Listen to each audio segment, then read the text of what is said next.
السلام عليكم ورحمة الله تعالى وبركاته. اللهم صل وسلم وبارك على سيدنا محمد وعلى آله وصحبه أجمعين، وكم جميل بإذن الله. إن شاء الله كامل تكونوا بخير. أخواتي الغاليات متابعاتي الوفيات، اليوم جبت لكم معشوقة الجزائريين حلوة الطابع اللي تجي بزاف هايلة وتجي تذوب ذوبان في الفم. والطلية هذيك تجي كما راكم تشوفوا طلية لامعة وطرية، تقعد لي أسابيع طرية صدقوني ما تيبس، ما تقول راسي، يعني تجي بزاف هايله. وعليكم وعلى الوصفه تاعنا لنهار اليوم نروحوا مباشره نشوفوا مع بعض كيف راح نحضروا الوصفه تاعنا لنهار اليوم. جيبوا 4 حبات تاع البيض في الريسيبيو تاعكم، جيبوا 4 حبات تاع البيض بعد ما تغسلوهم اكيد، يعني يكونوا درجه حراره المطبخ. راح نضربوهم شويه وراح نضيفوا عليهم كاس تاع السكر. اليوم كما قلت لكم الطلي على بالي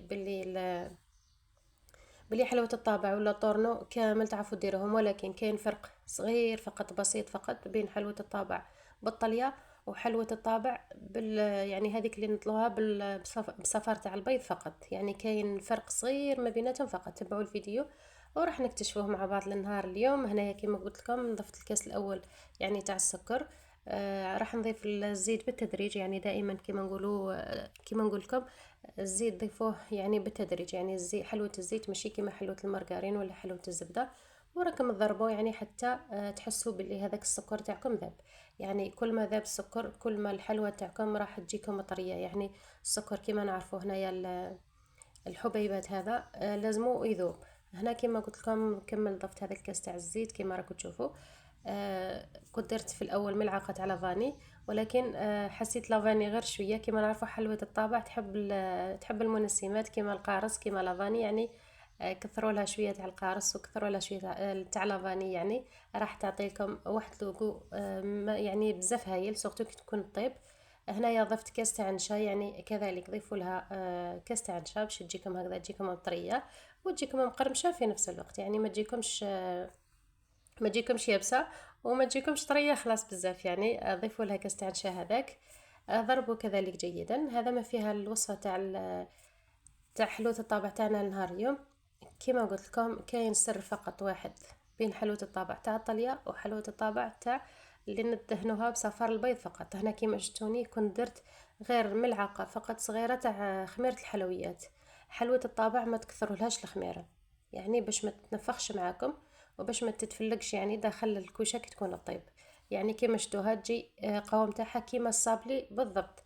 ولكن حلوة الطابع اللي نديروها نطلوها غير بصفار تاع البيض ونرشوا عليها الفيرميسيل، هذيك ديروا لها الخميره. ديروا يعني في المقادير هذه ديروا باكي تاع خميره ولا باكي حتى باكي ونص تاع خميره هكذا باش تجيكم كي تدخلوها للفرن تجيكم يعني هي في حلوة الطابع تاع هذيك اللي تجي مشقة، هي هذيك هي حلاوتها هكذاك تجي مشقة. ولكن هذه تاع الطلية بما انه راح نديروا لها الطلية ما نحبوهاش تجي مشقة، يعني باش تجينا ليس والطلية تاعنا هذيك اللي شتوها تجي ليس. هنا كما قلت لكم نعاودوا نلموا المكونات هذيك كامل بالفارينة. خلوا العجينة تاعكم شوية يعني ما تنشفوهاش بزاف باش ما تجيكمش العجينة تاعكم يابسه بزاف ولا حلوة الطابع تاعكم تجيكم يابسه بزاف.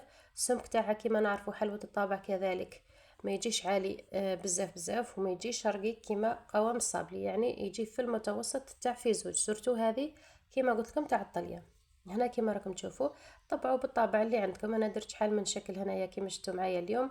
درت هذا القلب يعني جاني كبير في الاول بزاف، عاودت بدلت درت اشكال واحده اخرى يعني. والكميه يعني تاع النهار اليوم قطعت كميه ما شاء الله، يعني حوالي 50 حبه هكذاك، يعني 50 حبه. سورتو اذا درتو بالطوابع، انا قلت لكم الطابع كانوا شويه كبار، سورتو هذا تاع القلب الاول وتاع المثلث هذاك ثاني كان كبير.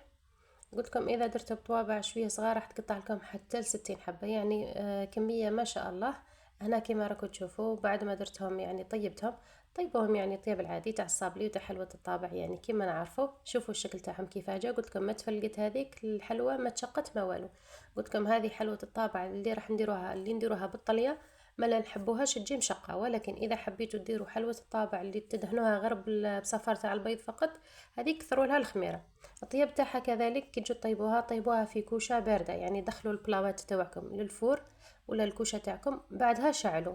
يعني اذا دخلتوهم على كوشه سخونه راح تتشقق معكم كذلك الحلوى تاعكم. هنايا نجو للطليه واش راح نديرو.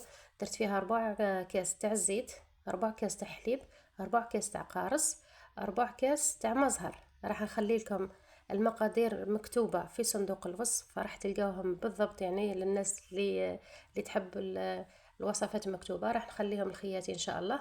هنايا نجي السكر الرطب. في الجفنة هذيك جبت صفاية كما راكم تشوفوا، وراح ندلكها الطلية تاعنا لنهار اليوم. اولا كي ديروها بالطريقه هذه للناس اللي عندها غير فتيته تاع سكر هكذا يعني، انا مرة صرالي يعني صراحه يكون عندي غير شويه تاع سكر، ندير هذيك الخليط اللي راكم تشوفوا فيه السائل، ونبدا بعدها نضيف السكر. منين ذاك نتخص في السكر وتجيني الطليه خفيفه. ولكن بالطريقه هذه تجيكم يعني انتم اللي تتحكموا في الطليه، ماشي هي اللي تتحكم فيكم. يعني تضيفوا السكر وتبداو هذيك الساعه تضيفوا في هذاك السوائل تاع السكر تاع الطليه تاعنا نهار اليوم. وانتم اللي تتحكموا، تحبوا تزيدوا السكر تحبوا تنقصوا السكر. يعني انا هذاك الخليط اللي عطيته لكم تاع الحليب والزيت والسكر، عفوا حليب وقارص وما زهر والزيت، اللي راني نلم بهم كما قلت لكم في هذاك السكر، وراني في نفس الوقت راني ندلك فيه هكذا باش تجيكم الطليه هذيك تجيكم معلكه يعني صدقوني ما تيبسش كامل. وفي نفس الوقت كي تكونوا تطلوا في الحبات يعني كاين فرق بين كي نقول لكم تيبس وبين انها تنشف. يعني كاين فرق يعني باش ما تتلف لكمش فقط. هي كي ديروا الحلوى تاعكم ما تيبسش يعني تقعد الطليه هذيك الطريه صدقوني تقعد طريه كيما راهي. ولكن كي تكونوا تخدموا تقلاصيو في الحبة تاعكم ثم ينشفوا كل شغل راكم تطلعوا فيهم بالشوكولا. يعني كيما نعرفوا كاين بزاف طليات يقعدوا الليله كامله ولا حتى الليلتين باش ينشفوا، لكن هذه صدقوني ثم راح تنشف معكم مين با سويعه زوج سوايع راح تنشف معكم. هنايا كيما شفتوا الالوان ترجع لكم. انا كنت قسمتهم على ثلاثه، خليت جزء ابيض كيما راه وجزء ضفت له ملون احمر يعني حتى تحصلت على هذا اللون اللي راكم تشوفوا فيه. والجزء الثالث درته شويه بلون اصفر يعني باش تجي هكذا الاشكال شويه مختلفه، الالوان تجي شويه مختلفه. هنايا كذلك درت لهم شويه تاع النوار على الطرف القلوبه هذوك الكبار، والقلوبه صفوره درت لهم كيما شفتوا هذوك حبيبه تاع السمسم هذوك في الوسط.